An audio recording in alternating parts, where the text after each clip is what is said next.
Hello students, today I am going to explain you a very important topic of writing skills, that is note making, which is very essential for learning the contents students. So we will start from notes making. Let's see how we can make notes in a very easy way.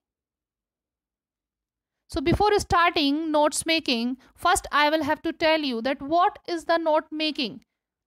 Notes are short written record of facts to add the memory.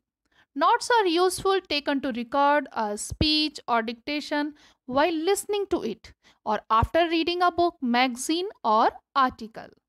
They are referred back whenever needed and may be reproduced in the desired way. So students notes क्या हैं? Notes बहुत ही short return record है facts का, जिसको कि हम अपनी memory में रख सकते हैं। किसी भी चीज़ को लर्न करने के लिए हमें जिस रिकॉर्ड की ज़रूरत होती है तो दैट इज़ नोट्स। एंड ये बहुत ही यूजुअली हम इसको स्पीच वगैरह को याद रखने के लिए, रिकॉर्ड डिक्टेशन को याद रखने के लिए इसका हम यूज़ करते हैं, या फिर हमने कोई बुक पढ़ी है, मैगजीन पढ़ी है, आर्टिकल पढ़ा है, उसके अंदर हमने कोई इंपॉर्टेंट कंटेंट देखा है जो हमारे माइंड में रहना चाहिए। So for that purpose we use notes making. The necessity of notes making we will see here. Knowledge is vast and unlimited, but our memory is limited. We cannot remember all the information all the time.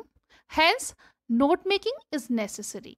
With the help of notes, we can recall the entire information read, heard months ago even. Note making is quite useful to students preparing so many subjects. At the time of examinations, it is not possible to go through voluminous books. At such critical times, notes are quite handy. Hence, notes making fulfill three useful functions. Which are those? It keeps a lot of information at our disposal for ready reference. यानी इनसे क्या होता है, three useful function कौन से हैं notes making के, कि हम उसमें एक ही टाइम में बहुत सारी यूजफुल इंफॉर्मेशन को अपने पास रख सकते हैं. It helps us reconstruct what was said और रिटन एंड दस accelerate the process of remembering और रिकॉल. अब यहाँ पर हम क्या कर सकते हैं, नोट्स मेकिंग किस तरह से हमें हेल्प करता है, वो हमारे माइंड में उन व्यूज़ को क्लियर रखता है जो चीज़ हमने पढ़ी है या लिखी है, और हमारे माइंड में उस चीज़ को किस तरह से हमें सेट करके रखना है, उस प्रोसेस को एक्सेलरेट करता है notes making. It comes in handy in delivering a speech, participation in a debate, discussion, writing an essay, revising lessons before an examination. Characteristics of good notes. Notes should be short and compact. So good notes must be short and compact. Complete information also should be there. They should be logical. They must present it in a very logical way. And notes should be understandable. How to make notes. Now important thing is related to notes is how to make notes. What we have to do while we are going to make notes. So first we have to read the passage carefully. So not complete passage you have to read here carefully, but you will have to divide the passage, whatever the passage will be given to you in a lengthy form, you will have to divide that passage in 1, 2, 3, 4 paragraph. And then first you will have to read the paragraph. Second point, give a heading to your work. The heading will be based on the following consideration. So what you will have to keep in mind while you are going to suggest the heading of the particular content, the main idea of the passage, that you will have to keep in mind. And frame a heading based on the main idea. Write it in the middle of the page. Means in the center of the page you will have to write the heading. So these are the points, 3 points that you will have to keep in mind while you are going to suggesting the heading of the particular content. The third point, give subheadings. So you will have to select the subheadings from the particular paragraphs. How you will select the subheadings in a particular paragraph? How has the main idea been represented and developed? You will have to see that. Means paragraph wise you will have to read the complete passage. You will have to divide that passage in paragraphs. So first paragraph, second paragraph, likewise third or fourth paragraph you will divide that, and then from first paragraph, suppose we are going to make out the notes from first paragraph. So what we have to see there? We have to see how has the main idea been represented and developed. Are there 2 or 3 subordinate associated ideas? Frame subheadings based on these. So whatever the content is given over there in the paragraph, you will have to select some important things from there. From that particular paragraph, take out some important points and then write them in a way of heading. So these are called subheading, but you will have to write those points in a heading way. Fourth point,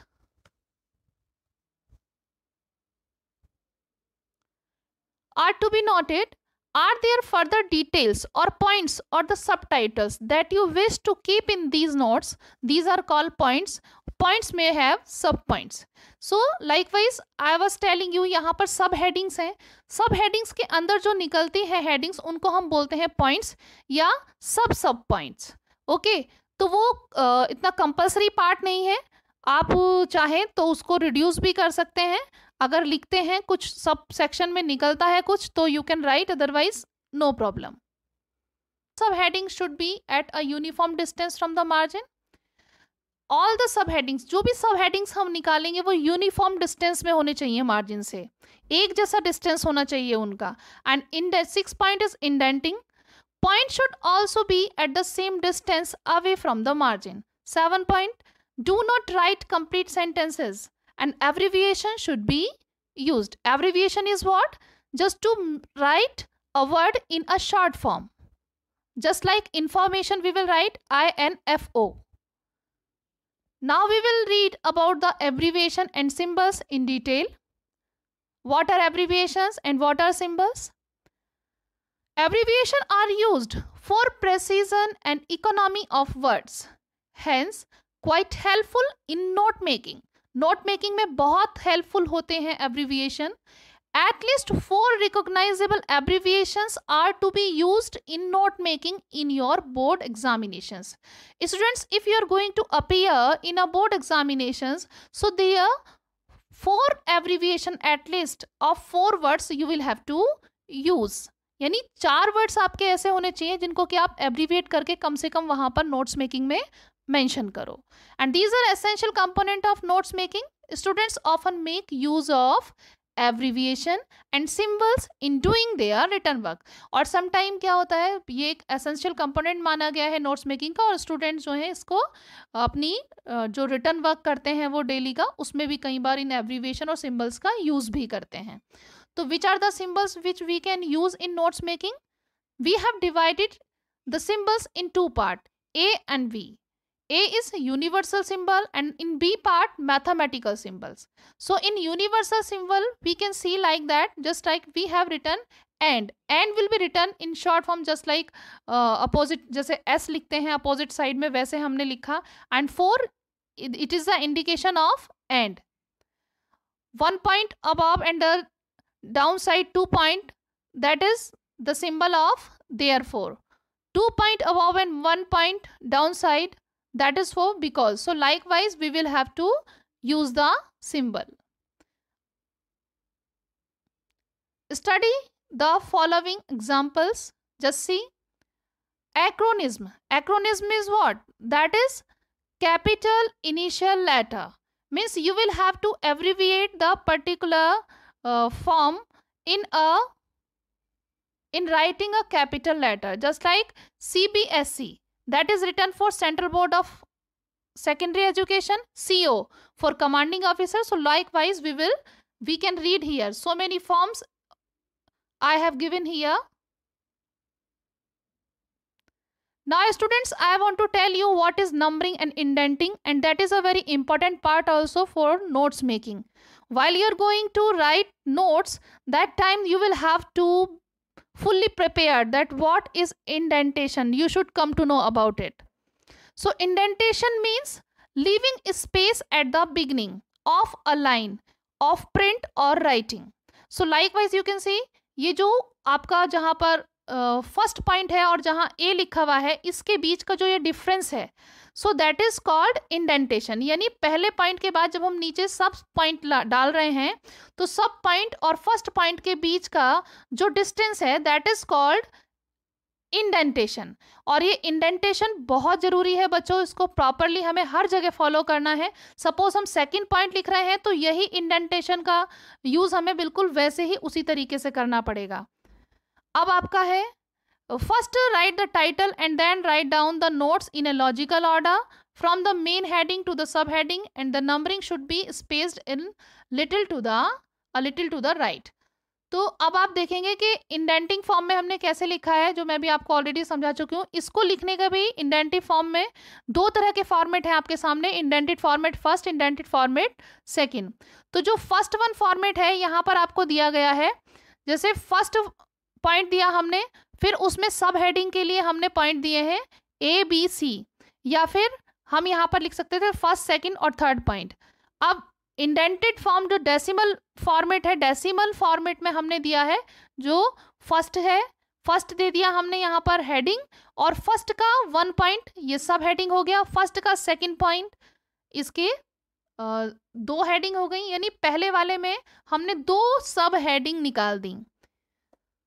in short form में आपको कहूँ तो notes making में आपको क्या करना होता है, नोट्स मेकिंग में एक आपको हेडिंग निकालनी होती है और उस हेडिंग के अंदर आपको 2 या 3 सब हेडिंग निकालनी होती हैं, जिनको कि लिखने का जो तरीका होता है वो कुछ ऐसे इंडेंटेड फॉर्मेट में होता है। यानी हेडिंग को हमने लिखना है तो हमने 1 पॉइंट पर हेडिंग डाल दिया, और सब हेडिंग जो लिखनी है 1.1, 1.2 करके हमने डाल दी। ऐसे ही हमने सेकंड है हेडिंग सेकंड निकाली, उसके बाद 2.1 और 2.2 करके हमने उसको लिख दिया। ठीक है, तो likewise we have to do this.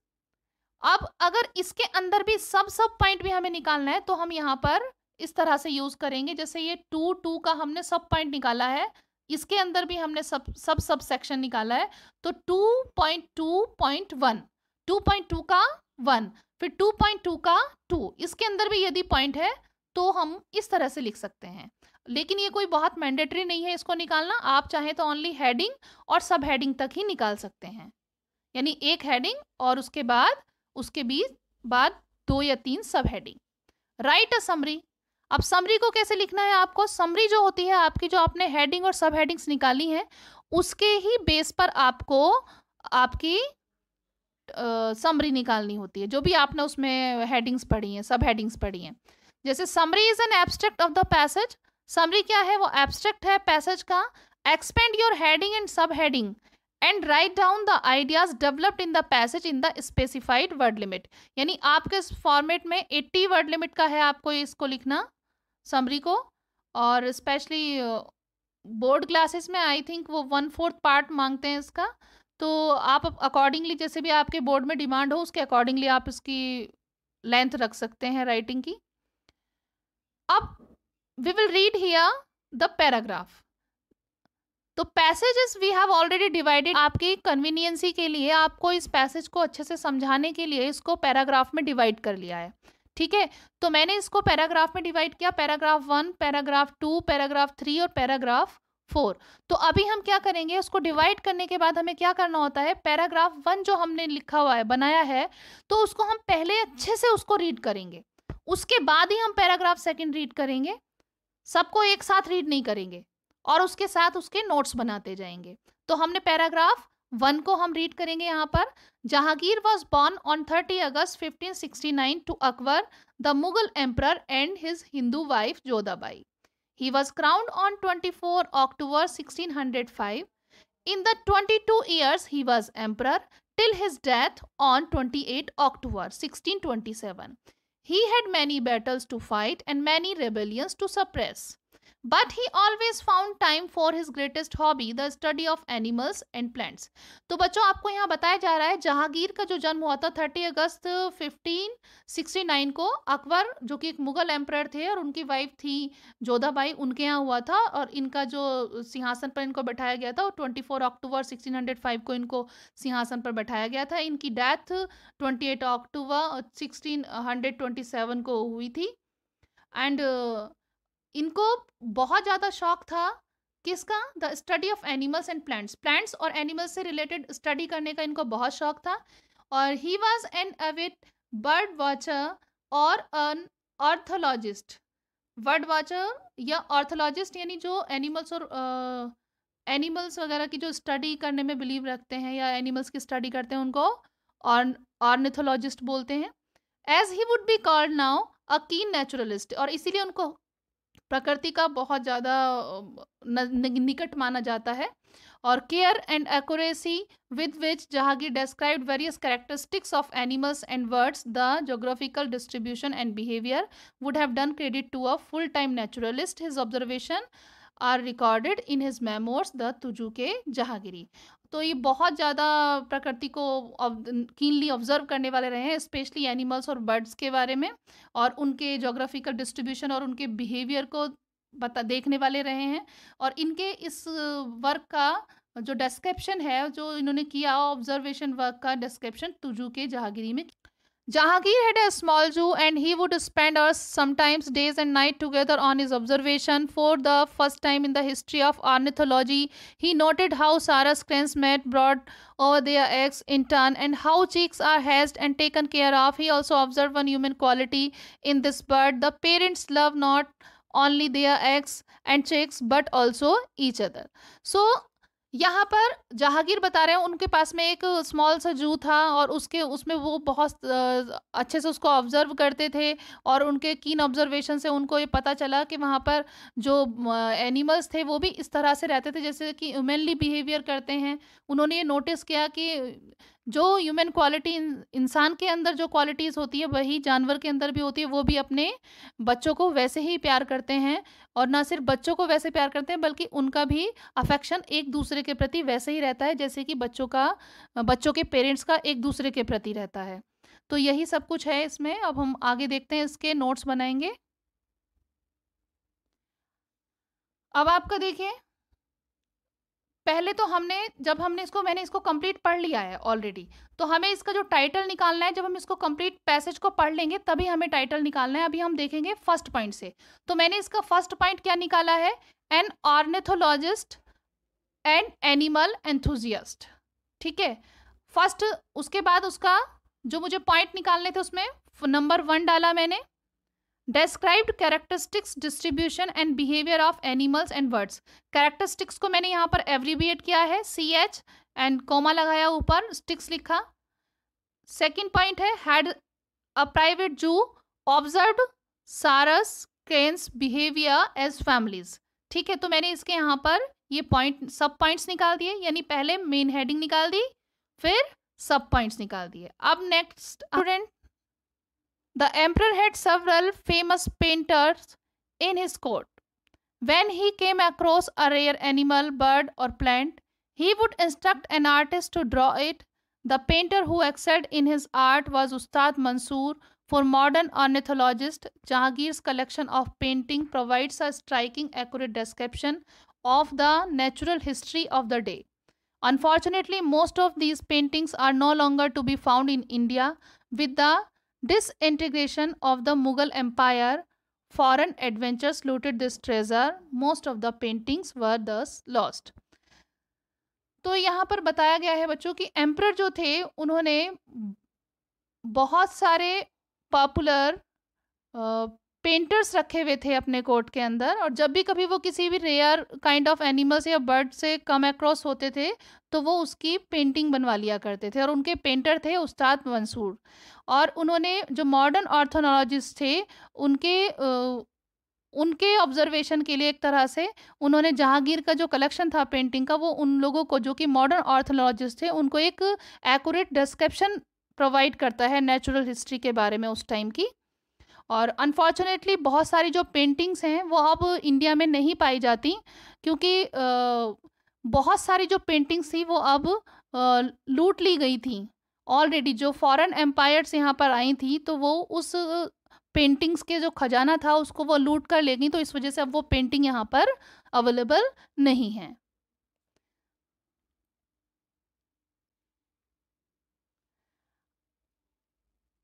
यहाँ पर देखिए बच्चों, हम देखते हैं, हम डॉक्यूमेंटेशन ऑफ ऑब्जर्वेशन, इसका पॉइंट बनाया हमने, और इसमें जो सब पॉइंट्स निकाले हैं, rare animals, bird, plants were painted by skilled artist Ustad Mansur, outstanding artist. Second point हमने निकाला, recorded observation in autobiography Tuzuke Jahangiri. Third point हमने निकाला, Mughal painting looted by foreign adventures. तो हमने इसके ये एक हेडिंग निकाल दी, बाकी ये सब हेडिंग्स निकाल दी 3। ठीक है, अब इसी तरह से हम नेक्स्ट अपनी हेडिंग बनाएंगे नेक्स्ट पैराग्राफ से। We will read now. In 1958, a Russian researcher, Avani, created a sensation when he discovered a rare portrait of Dodo, a large non-flying pigeon-like bird which became extinct about 3 centuries ago. This portrait was found in a collection of painting at the Institute of Orientalist of Soviet Academy of Science. There was no way of identifying the painter, but the style without doubt was that of Ustad Mansoor. Now there is the evidence to show that it was the portrait of Mauritian dodo that was presented to Emperor Jahangir around 1624. Over 3 centuries after their death, Jahangir and his dodo made a dramatic reappearance in the world of ornithology.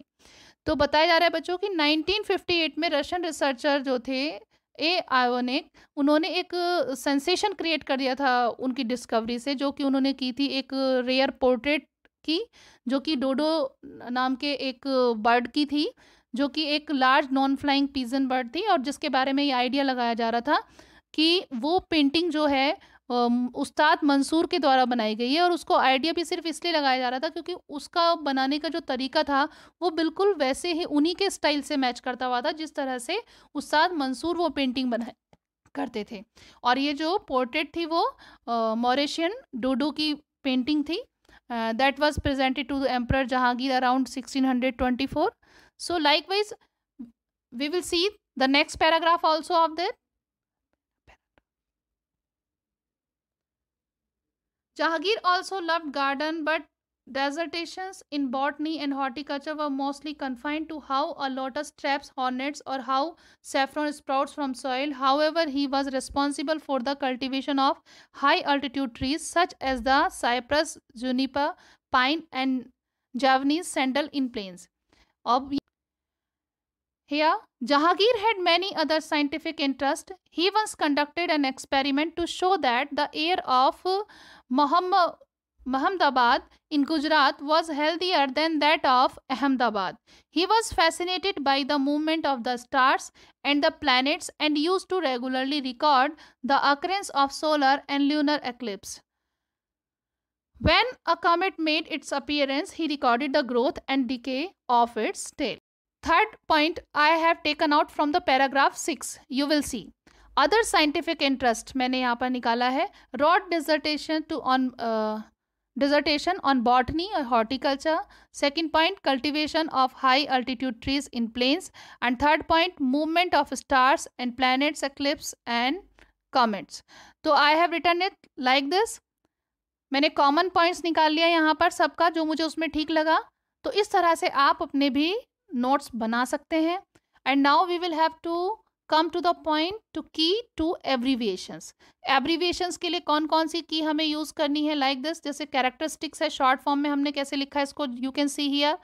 Adventures we have written here in short form. Scientific SC उपा comma लगाया FIC, तो short form में कर दिया. Likewise we have elaborated here.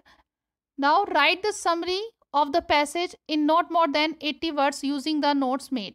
अब जो हमने notes बनाए थे उनके बेस पर हम यहाँ पर समरी निकालेंगे. सेकंड पार्ट अपना समरी का है, तो we will start to write the summary. Likewise emperor Jahangir was a keen naturalist, जो कि हमारा पहला पॉइंट था.